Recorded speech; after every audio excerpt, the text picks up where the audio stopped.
Wepa, mi gente. It's Sunday, and we are in the Dr. Kizomba show. Okay, that's the podcast right here. I got two amazing guests with me. Okay, well, I call them guests here, but um, we actually three. Okay, but another one couldn't come today. Okay, for personal reasons, but basically, let me introduce you guys to Gidovsky and Boots, aka I know about the name now. aka let me let people know Sandra, okay, Thank you. and Gida, aka Gidalzi. Oh, Yeah. yes. Nice. Avec How y'all l'accent. feeling? How y'all feeling today, man? Amazing. How are you feeling? We it's Sunday though. Usually our hour of the podcast is at 8 o'clock in the morning, but today we decided to do at 9 p.m. I don't know how. Don't Okay. ask me. And yeah. We lovely. We here. We live. Actually, we live, guys. Oh, we? We Yeah. live. Give a shout out for the people on YouTube that are actually watching the Hey. podcast. Hi. What's up? What's up? What's up? Okay. Okay, so let's go straight to the topic because we only Yes. have 15 minutes. We got to put the timer Oh. on it. Okay. Let's go straight to the topic. I heard you guys got some questions for me. Yeah. Act- Actually, we were wondering how did you bring Kizomba in Montreal? Damn, you started like that? No, that's a whole question. That's an accusation already. No, no, Yeah, that's a yeah. question. Yeah, like she didn't even she started like, how did you bring Kizomba in Montreal? That's So it. it's self-incriminated. So she Yeah, incriminated me to already bringing Kizomba in Montreal indeed. Oh, by myself. All right. And then what else? Okay. no, but did Ha- you? yes, I actually did. Okay, so Yeah, yes. I actually, yes, not only in Montreal, I would say, because when I actually started to teach Kizomba in Montreal, like other cities, they uh, they got with they got with the program. So and then they started to call, yeah, Kizomba Ottawa, Kizomba Mhm. something something, Kizomba Scarborough, Kizomba, you know what I'm talking about. So Mm. yeah, I basically what I did, I set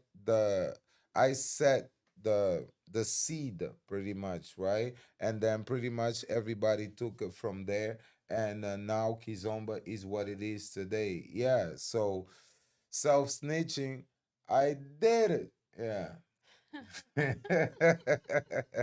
So when you say you brought Kizomba here, like in terms of the school, in terms of the Everything. Promotion, walking on the street, screaming Kizomba, la danse de l'amour, awesome.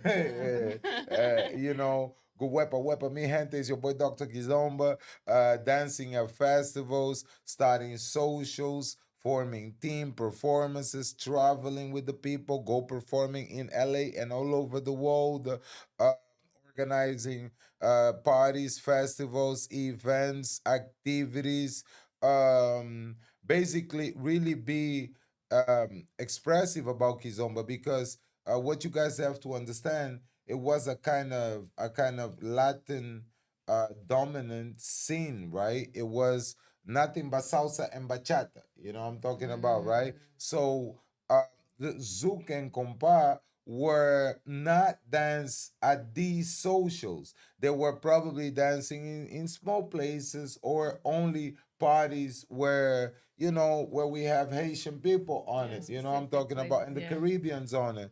And what I did by exposing Kizomba to these massive crowds right here in the city, I was able to add a flair on the other things that even helped right now Zouk and Compa as well. If you look at it, right now Compa has festivals, have dance schools, have events, something that people before were really, oh no, I don't know. People were calling it too easy. And right now, they learn, well, it's not that easy, all right? Because even on the simplest thing, you still have to master. So, yes, yes, that was, if that answer your question. Yes. So I'm waiting for the next Oh, one, you're man. waiting for another Jesus question. No, Christ. but I don't know. I thought you were gonna say more because it's a big topic. You bringing Kizomba in Canada, we're talking, Well, or with the help Montreal? of a lot of people, of course. It's not like I did it with myself. First, I had a dance team, a full dance team, right? Um, and then I think I kicked everybody out. And then I Oh, had another full, kicked full, everybody out. yeah, yeah, yeah. Are we in danger? No, they you never know. I'm confused. I'm in between Taurus and Aries. So one day I wake up feeling good, one day I wake up rage. No, no, no. On real talk, I kicked out my first team.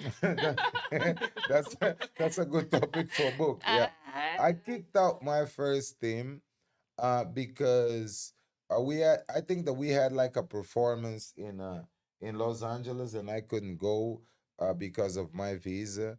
And then I found out that people was just acting the fool. And when they came back out, I put a reunion and I kicked everybody out. I was like, yeah, thank you. And then I started my second team. Yeah. And then my second team, after years later too, something happened.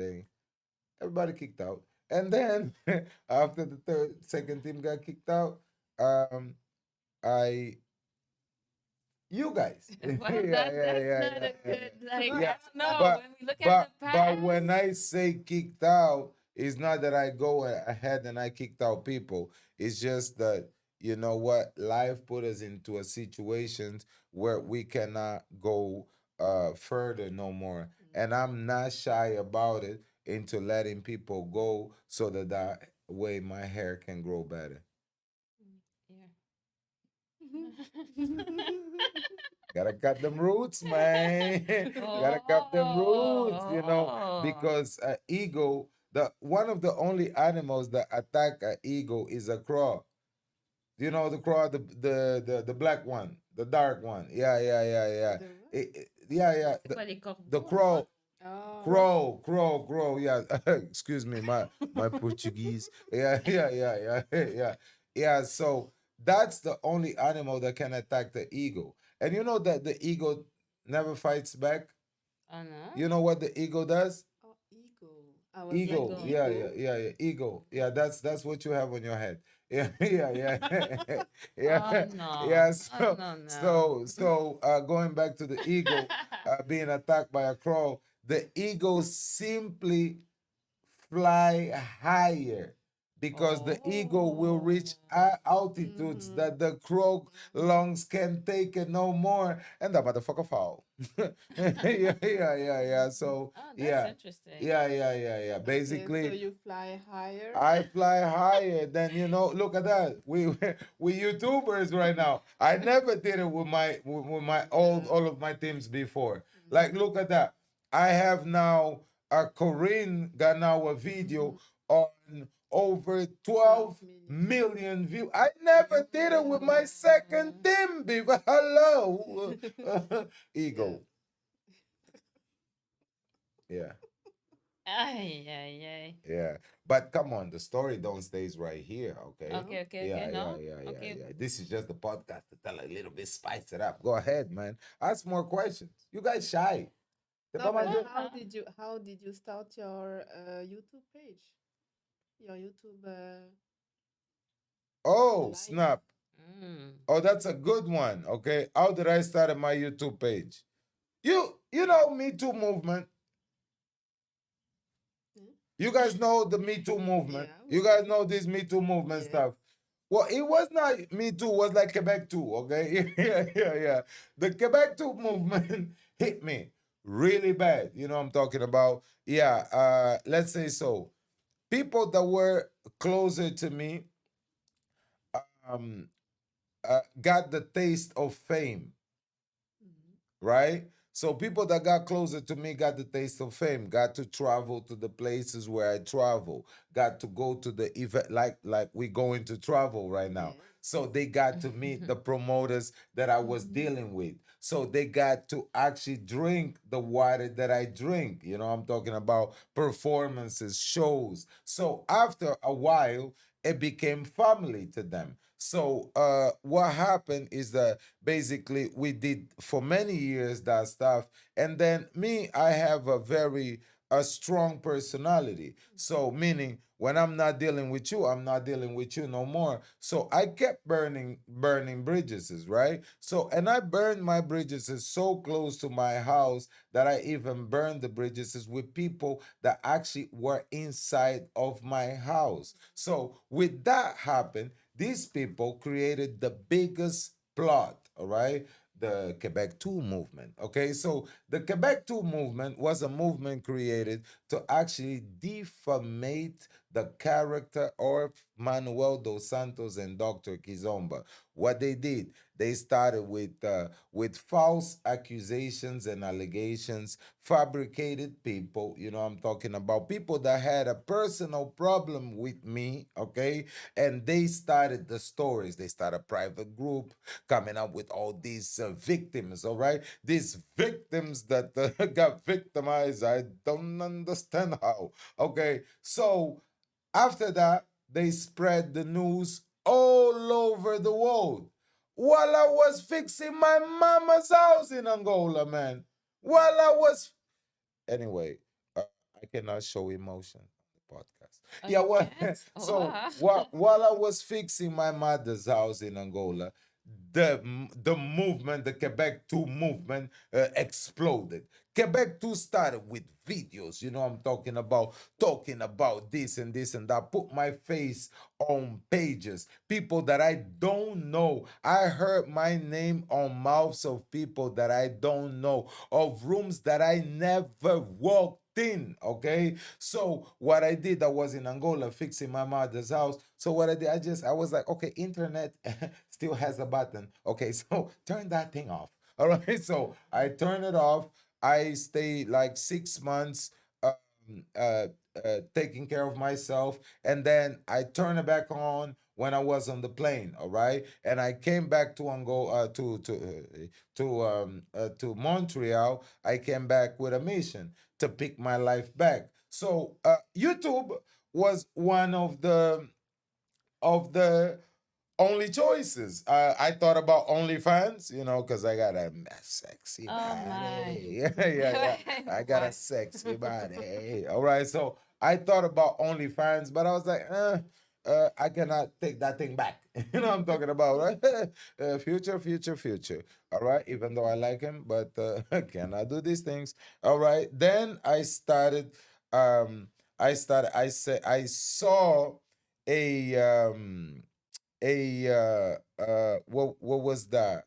I saw a show on YouTube that was this guy that used to actually kill uh, people that used to, a Brazilian guy. He used to kill people that actually used to rape people. So he would go and find out the rapists, you know, convicted rapists, and they will kill them. Okay, so basically, this guy did like many years in jail, right? So and my dude came out, and then he became a YouTuber, Oh my. and I was like, YouTube is taking him.